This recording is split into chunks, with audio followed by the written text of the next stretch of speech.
Awe ha ha ha hara hara himma himma ruka itamara yakume yakuta yakuta hono kitamata hitamata. So we can all agree we know this video, which has gone very viral from the New Zealand's parliament. Ever wonder what this is about? That's New Zealand's youngest member of parliament, and she's performing her tribe's war dance with chantings and movements. This is also known as haka, which is done to encourage warriors as they go for any battles to show strength, unity and courage. This tribe is none other than Maori tribe of New Zealand that recently went viral after this powerful speech given by Hana Rawiti Maipi Clark. Sorry for my pronunciation. Ever wonder where they came from? How their tribe was established? What is their history? Well, to make it more interesting, let's take a sociological angle to the evolution. And the sociology theory I will be using to correlate with their growth is Lewis Henry Morgan's theory of evolution of society.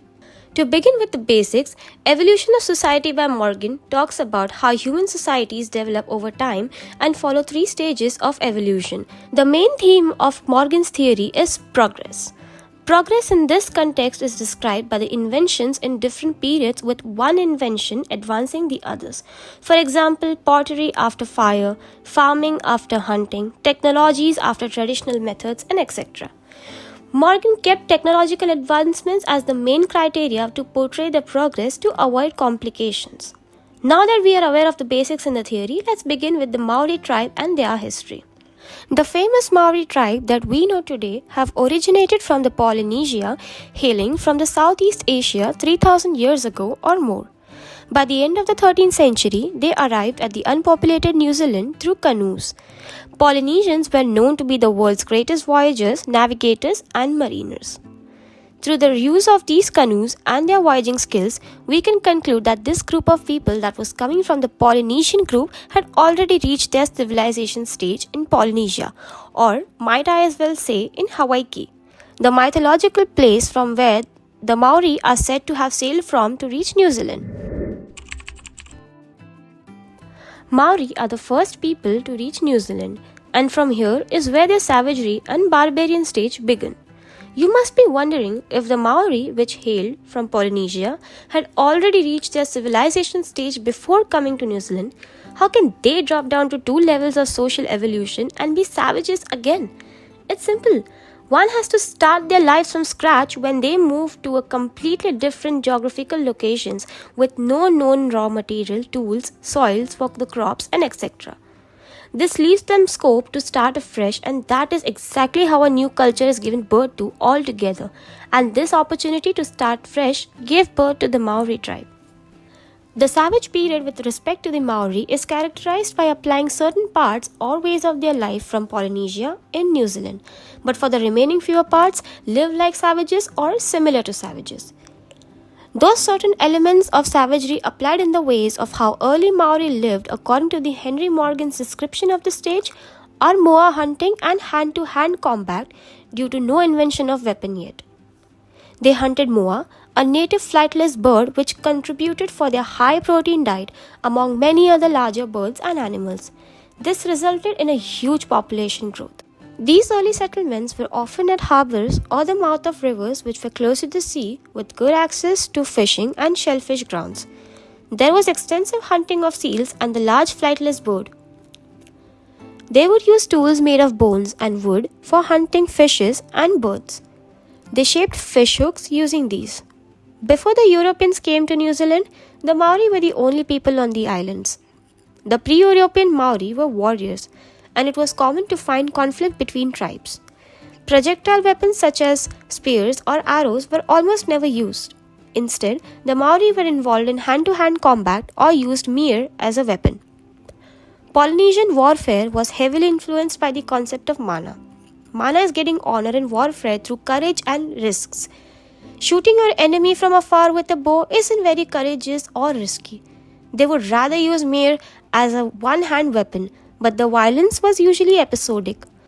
Keeping in mind that there could be an availability issue in procuring information from the past centuries, Lewis Henry's theory had a very generalized overview if he had called them savage at this stage.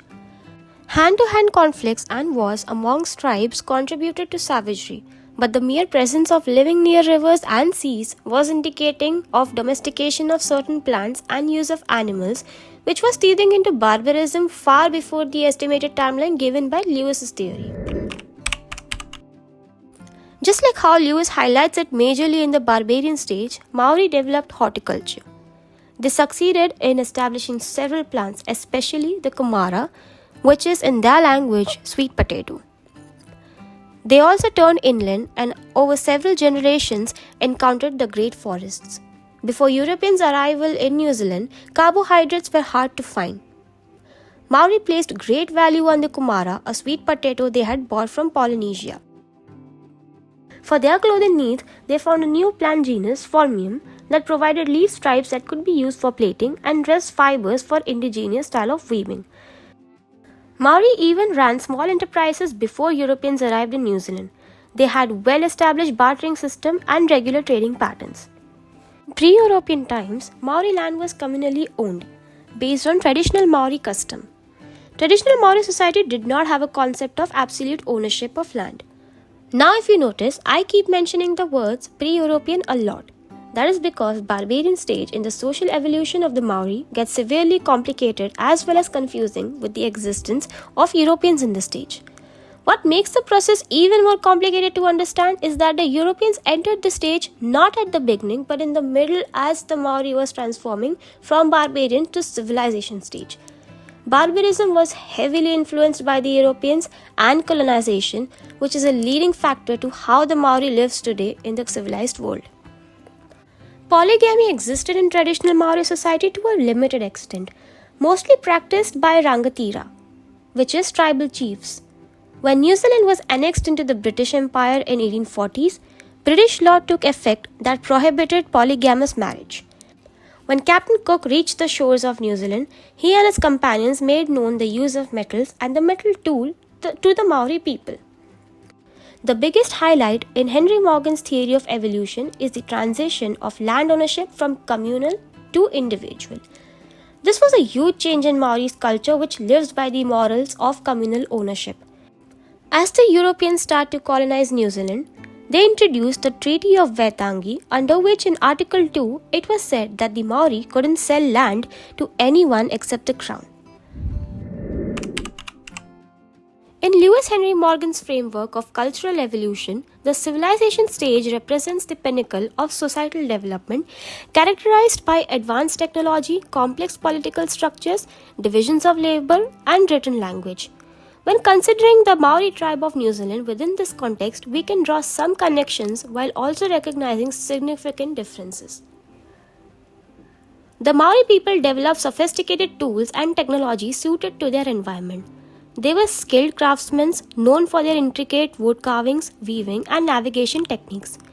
While their technology may not have been as advanced as some civilizations in Morgan's framework, they demonstrated ingenuity and innovation within their cultural context. Maori society had a complex social structure based on kinship ties and hierarchical organization. They had chiefs who held significant authority and influence within their tribes. While not as centralized as some civilizations, Maori's social organization reflected principles of leadership and communal decision-making. Within Maori society, there was a division of labor based on gender and skill. Men often engaged in activities such as hunting, warfare, and fishing, while women were responsible for domestic tasks and agriculture. This division of labor contributed to the overall functioning of Maori communities. Unlike civilizations characterized by written language, the Maori relied heavily on oral tradition for the preservation of their history, genealogy, and cultural knowledge. Through storytelling, songs, and chants, they transmitted knowledge and traditions from one generation to another. While the Maori did not have centralized states or bureaucratic types of civilization, they had integrated systems of leadership and governance within their tribes. Chiefs and elders played crucial roles in decision-making, conflict resolution, and their maintenance of social order.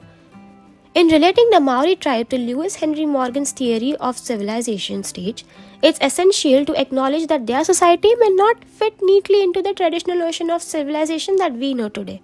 However, elements of Maori culture such as technological innovations, social organization, and cultural achievements demonstrate aspects of societal development that resonate with Morgan's broader framework of cultural evolution.